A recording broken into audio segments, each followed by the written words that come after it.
Welcome to the Software People Stories. I'm Shiv. I'm Chitra. And I'm Gayatri. We bring you interesting, untold stories of people Associated with the creation Or consumption of software-based solutions. You'll hear stories of what worked, and sometimes what didn't, you will also hear very personal experiences. and insights that would trigger your thoughts And inspire you to do even greater things.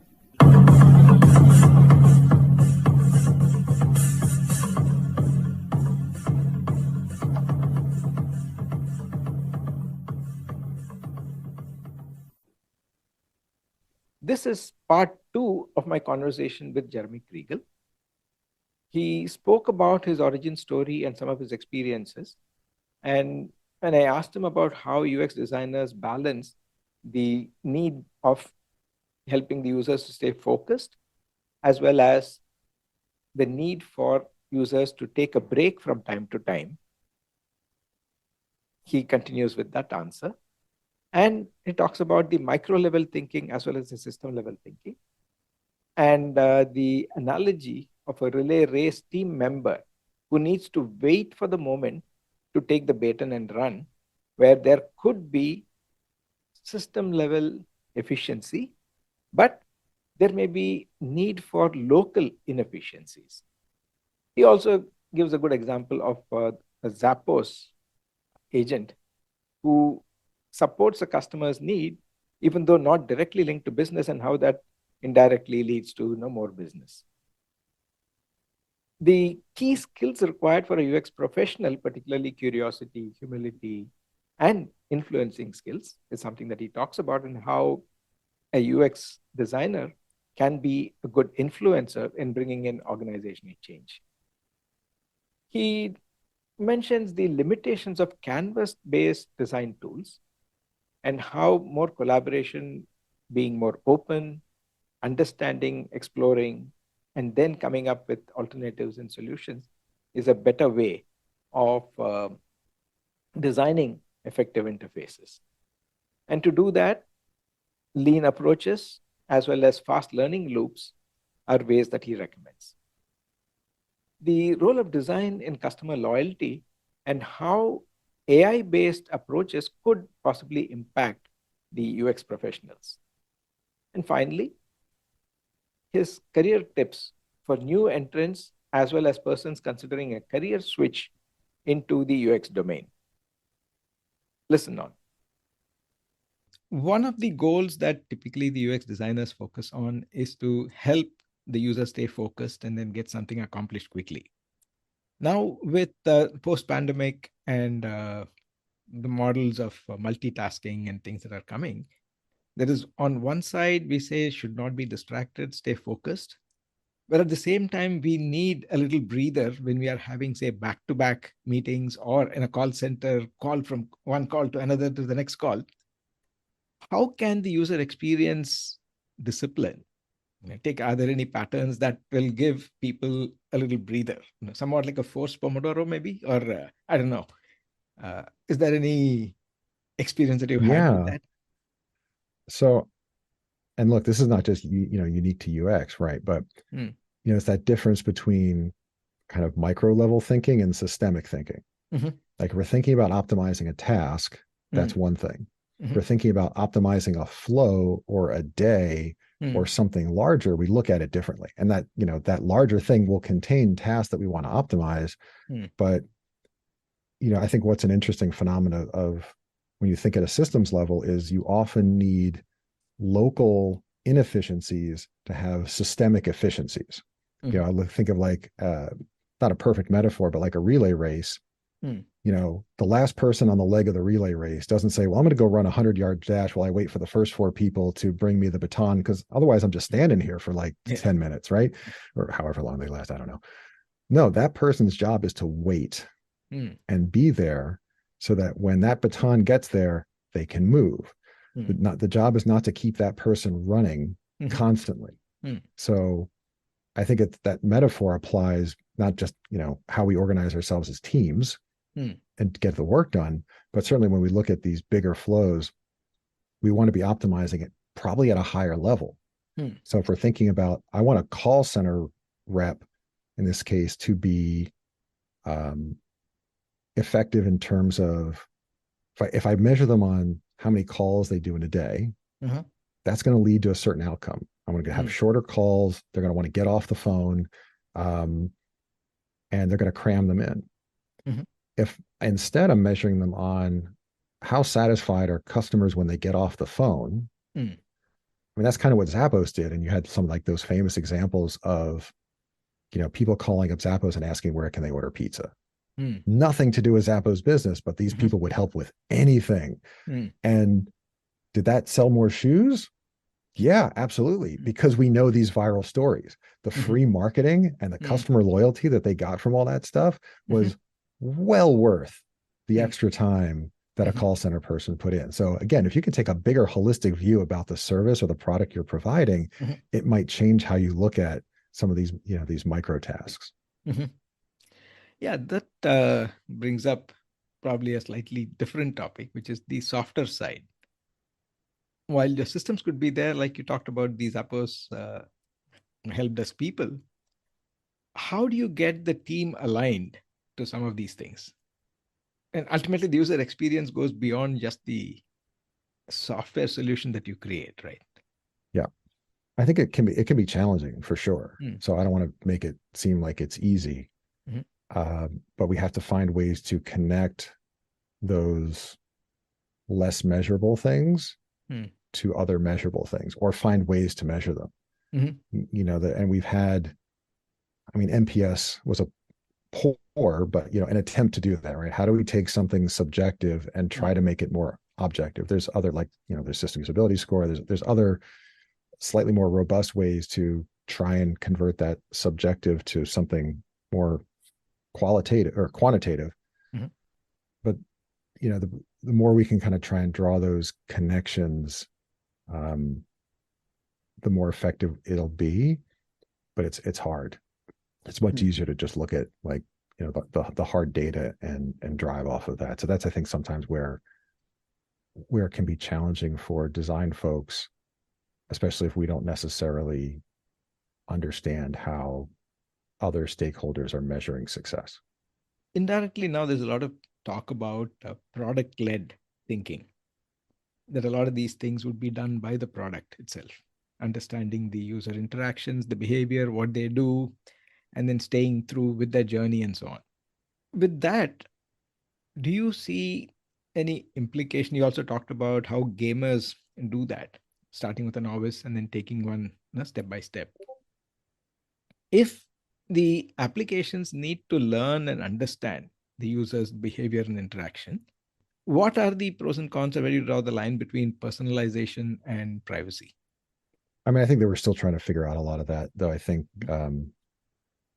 personally, I bias more towards the privacy, letting people opt in. We've certainly so many examples of products getting creepy. We want good service. Like in some ways, we even really want targeted ads, right? I don't want to see crap that I'm not interested in. I'd much rather, if you're going to show me something and I got to look at it, I'd rather see something I care about or I might be interested in, not something completely irrelevant.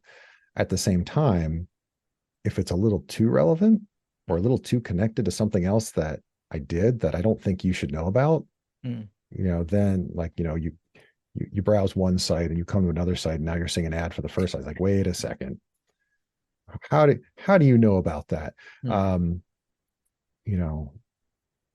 That's where I think we're, potentially starting to cross that line from a positive service into a negative experience, right? Because if an advertiser or whatever, they do something and I don't like it, if I feel like that's a violation of my privacy, that then now I have a negative experience, and I've just my likelihood of buying from that vendor, that company, just dropped through the floor. So I think how companies use that data, we have to make sure that we're staying in touch with what people's expectations are, and that changes, right?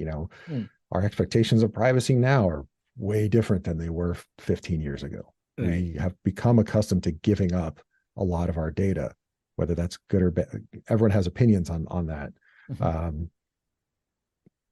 But it may be different for any given product's audience. So again, it goes back to like, know the people you're trying to serve. Hmm. And ideally, you're trying to serve them, not take advantage of them. Right. And I think that's also a really important distinction. Hmm. If you're doing something for the benefit of someone else, you can create a mutually beneficial relationship, and that should be the goal. If you're manipulating someone, that's probably not a good design. Maybe with some few exceptions being like the way that, using defaults, for example, to get people to opt into retirement savings. Mm-hmm. Defaults are a way of, in some ways, encouraging or manipulating behavior. People are more likely to stick with a default than change it. Mm-hmm. So if you want people to save for retirement, the best thing is say, we've opted you in for 10% of your income to go to your retirement account. If you want to change that, you can, but most people would probably leave it alone. You could say that's a positive manipulation. Mm-hmm. But if you look at a lot of the way that, again, going back to games, and I play a lot of them, the way they use an artificial scarcity and FOMO and time to get you to spend money constantly, there's some deep psychological manipulation that goes on there. So with all this, what would you say are the skills needed for an effective UX professional? I think there's a couple, and I think they change as you progress in your career. And again, at least at this present moment.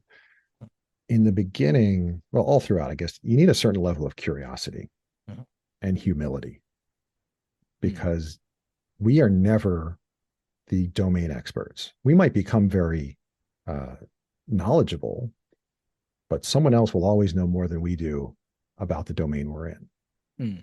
So it's less that we're going to learn that, and more that, can we ask the good questions? Can we recognize the gaps in our understanding so that we can figure out how to fill them in and use that understanding to then create a good solution?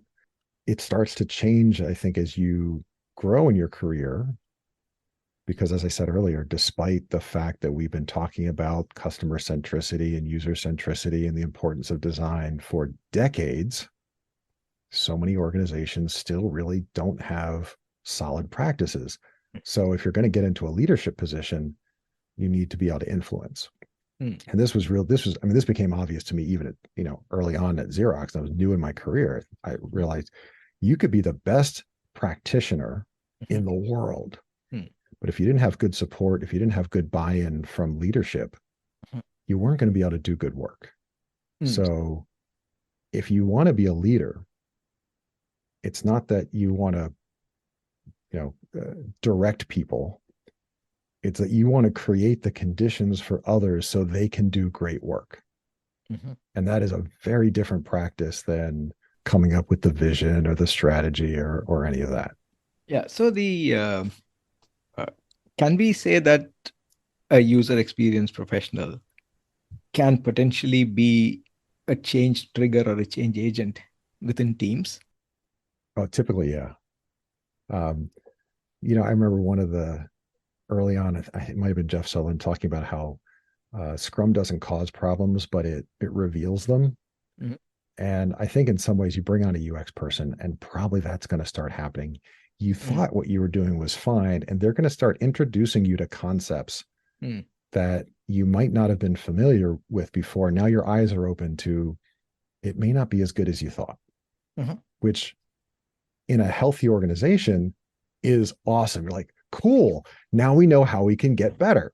Not everyone reacts that way. Some people, that's threatening. Like, well, I came up with this. This is how we've always done it. I don't want to change. So that can cause a lot of friction in those scenarios. But again, if your goal is to create an incredible organization and serve a population that needs help, that should be a welcome information, how you can get better. But again, in a lot of organizations, it's really challenging. But definitely be a change agent. Yeah. I've often said that UX is a sales job more than a design job, because we're not engineers that can just kind of go off and do a skunkworks project and say, look at this great thing we did. We should release this. And people go, yeah, that's amazing. You should release it. And we're not stakeholders that can say, do this. This is the goal. This is the roadmap. Go do it. everything we do is about influence. We have to influence the engineers, frankly, because if the engineers aren't on board, they will make our lives difficult. So engineers have to be on board. We're influencing product in terms of the approach we could take, the priorities, the questions we need to answer. We often, with some very few exceptions, have the structural authority to drive what we want forward. So being good at influence becomes a key to being effective. Yeah, I've noticed that in many teams, there's a distinction between the UX or the design part, which works more closely with the product teams, and the UI part, which is more about the look and feel and so on, which works with the engineers. So how can you get an appreciation of design with the engineering teams? So the way I've always approached it, and this comes from, again, trying to take a long view of how do I create an effective practice with an organization. If I'm going to do that, I need to have strong relationships with the people I'm working with. So my advice to people who are, especially if they're the first UX person in, is to serve the team before you serve the customer, which is pretty antithetical in some ways to what we talk about as UX. We want to be user-centered. How can I not serve the customer? But if I think, again, with a longer term, I need to be able to build trust. And if I come into a new organization as an outsider, and when I know I'm an outsider, and I say, we got to do things differently. Everything you've been doing is wrong. Here's how it should be done. That's probably not going over well. But let's say if I can go to an engineering team and say, it looks like you're doing a lot of iteration in the code and it's really time consuming. You guys hate that, right? Yeah, we hate that. I can iterate in wireframes faster than you can iterate in code. So we could explore different options, and that'll, well, not that you won't ever iterate. We'll still learn things, but I can take a ton of that iteration off your plate. I'll work on products with that. We'll get the user feedback and you'll do less of that. And they go, oh, that's awesome. Great. That's less work for us. And kind of this. So it's figuring out what is the pain that the team has that I can help with. And once I've done that, now I've earned their trust. Once I'm part of the team, now I can figure out what direction do I want to nudge them in? Again, not for my benefit, but for the benefit of our organization and the people we serve. Do you have any stories of making some assumptions first and then that being invalidated? Or all the time. Initial findings? Yeah, totally. Because we're all biased. And you're most unbiased when you first join a company or team because you know next to nothing. You've got that proverbial beginner's mind. And then the more you learn, the more you start to internalize some of the ways things have been done.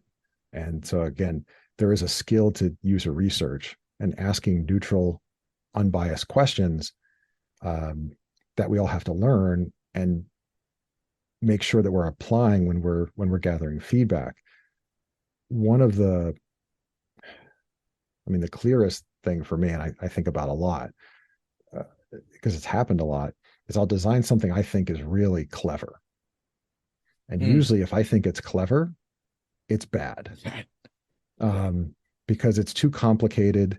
It's just too much for what the user needs. Like simplify. There's so many times I've come to like, oh, well, I can put all these needs together in this one little thing that behaves in this kind of, really interesting way. And then people they go, I don't like that at all. Too much, too complicated. Give me something simple. Rarely do we need to invent new patterns. There's probably a pattern out there that people are familiar with. They understand it. And we just need to figure out which ones do we need to assemble to meet the need we're trying to meet.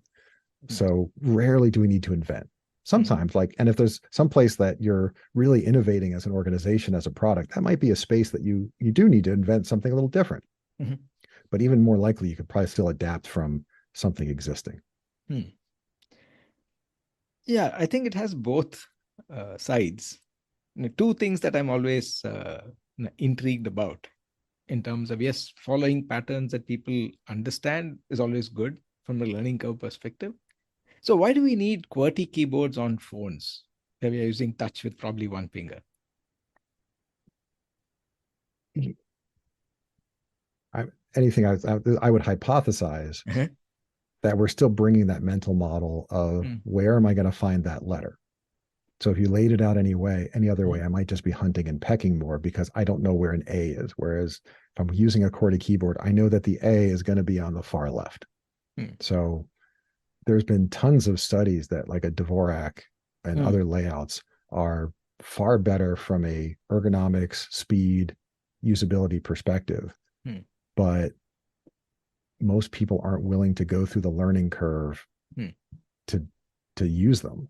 So we're stuck with a layout that was not built for effectiveness. It was built so that the keys on a mechanical keyboard didn't jam.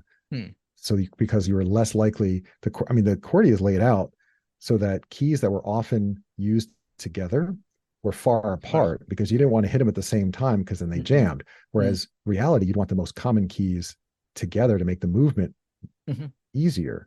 So again, one of the ways that we're stuck with constraints from older technology, and it's still affecting us now.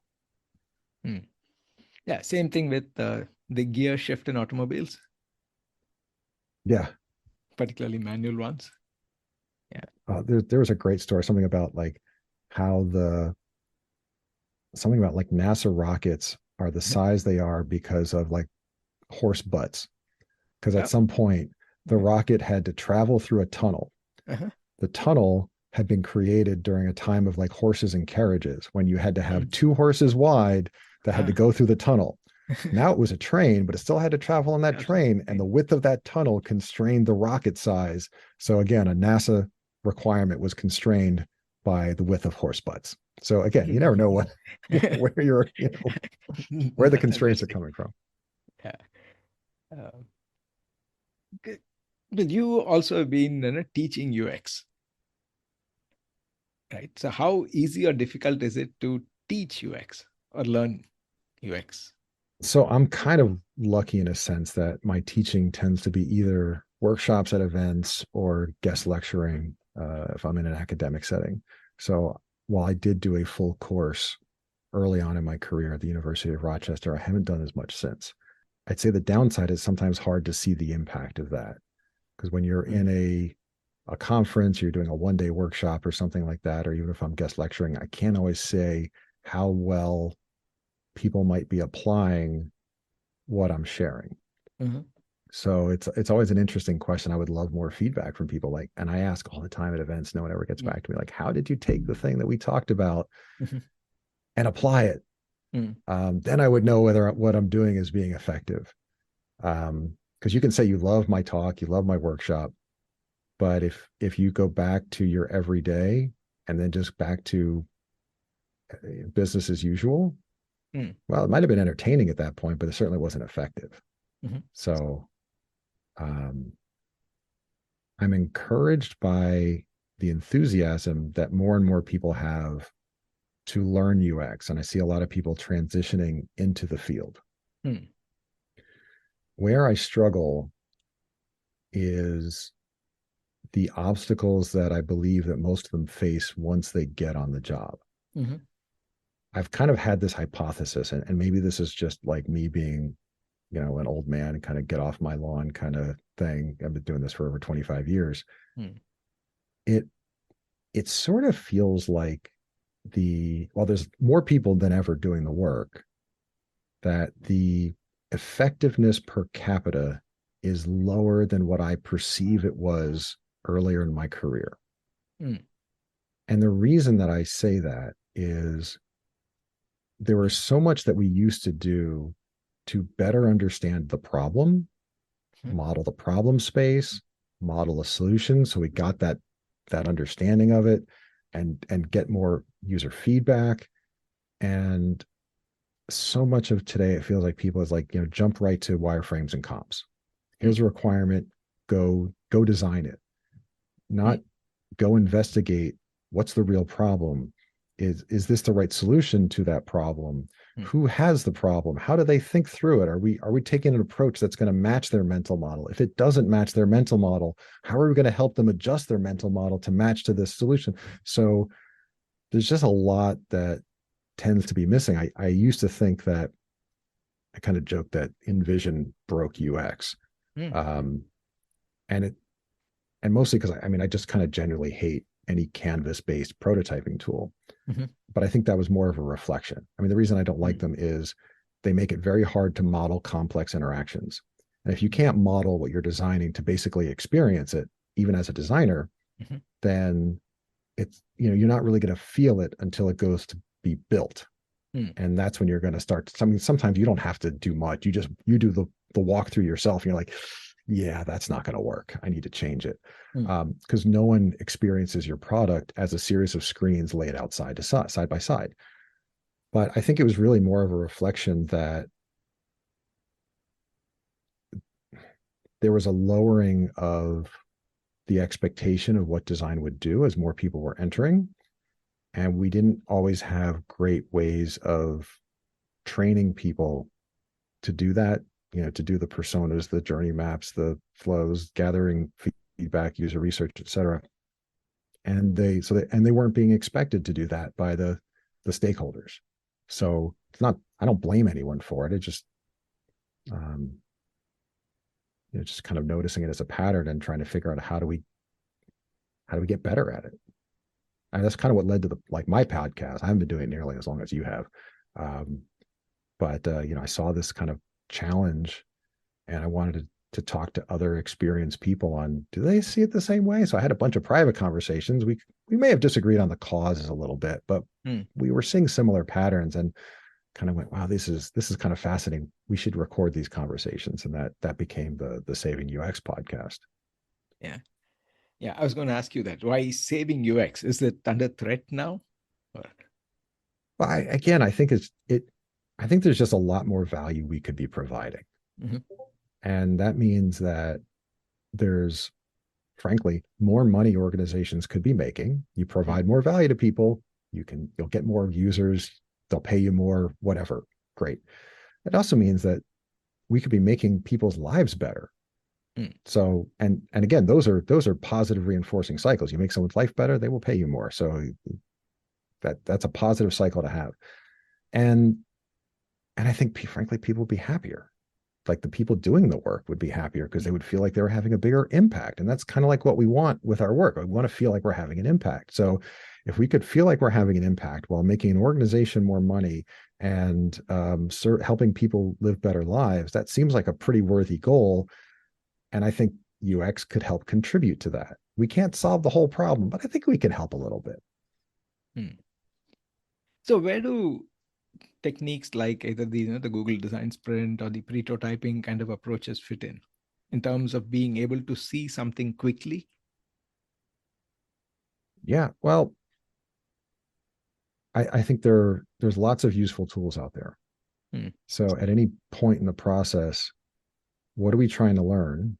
And what tool is going to help us learn that or, get to what we're, the next step in the process. I love the kind of the lean approach or thinking about like learning loops. If you're going to be a learning organization, it's commonly said that what you learn is more important than the results, right? You have good results, great. But if you don't know why, you can't replicate it. And if you have bad results, if you don't know why, you can't really make it better. You might get lucky, but even to go back to the gaming company, there was a point in time where, gaming companies were making a ton of money. And then the US cut off the online gaming market, basically. And a lot of companies struggled because your success, you might think it's because you're amazing, but you could just be lucky. You could be in the right market at the right time. And that success can hide a lot of inefficiencies. And so then when it gets hard, do you have the resilience? Do you have the strong kind of customer loyalty to survive that difficult moment? And design is one of the things that can help you not just create an internal culture that's really positive, but make sure that you have a product or service that's going to be sustainable and last through difficult financial times. Okay. So with trends like machine learning being applied to user experience or understanding the user behavior and having some adaptive kind of approaches, what would be the impact on UX professionals? I don't know, but I'm a little skeptical for now. I'm sure it will be really interesting at some point in the future. I'm sure that we will find ways to use it to learn maybe faster than we could otherwise. I could certainly see some benefits in the analysis space. I know enough about data to make the wrong conclusions often. So it's really important for me when I'm looking at data to have like someone like a true analyst who really understands how to interpret it. And maybe that's something that machine learning could really help me understand what I'm seeing and make sense of it. There's a big difference between data and insight.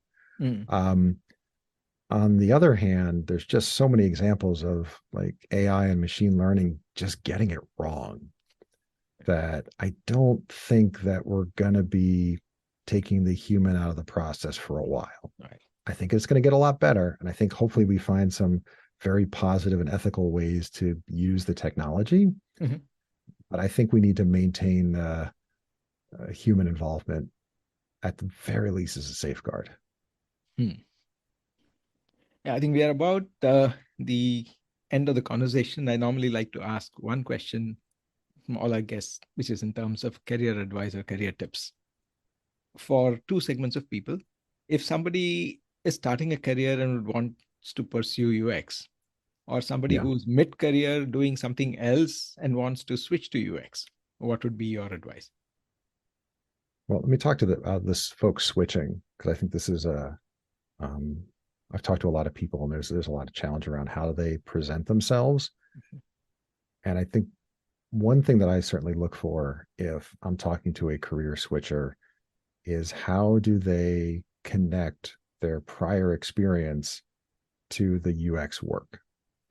Because if you've been doing something else for, I don't care if it's 2 years or 10 years or 20 years, there's something about that experience that's relevant in the UX space, and probably not only relevant, it probably makes you really interesting to the right people. So if you can frame that, I was a chef, and what is it about being a chef, whether it's like the organization, how you think about collaboration, there's probably something about that you could tell a story related to UX and be really evocative. I mean, when I was looking for jobs in the beginning, I'd run this internal agency, this undergrad agency for a few years, but people would look at my degrees and they say, well, you have degrees in art and English. What does that have to do with design? Carnegie Mellon had a design program. You didn't go to that. You made interactive sculpture. What does that have to do with what we're doing? And so my English degree was in poetry. And the way I would connect that to the work was by saying, not that you should be, but you can be a little looser in prose. You can get away with things there. But if you're going to write poetry, every word is important. The meaning is extremely specific. And I take that attention to detail into my design work, into how I create documentation so that we communicate effectively between each other. That's how poetry connects to design. And people go, wow, okay, that sounds cool. So it does. Make that connection between whatever you've done and what you want to do. Be able to tell a great story. Because unfortunately, I think people have a terrible imagination in thinking about how most hiring managers, they want to hire someone who's already done the thing they need someone to do. But that's not really what we need. We need people who can be creative. And I mean, I love people who are driven and kind of educate themselves and are constantly looking to learn new things, because I don't know what our next challenge is going to be. But if I know I have people on my team that are going to dive into that challenge and help figure it out, that is worth way more than someone who's executed on a bunch of stuff in the past. Yeah, that's a very positive note to end the conversation. And for people who are curious about exploring the discipline of UX. Thanks a lot, Jeremy, for taking the time and sharing your perspectives. I do have a few more of my pet peeves about user experience. Maybe we'll take that up separately. Sure thing.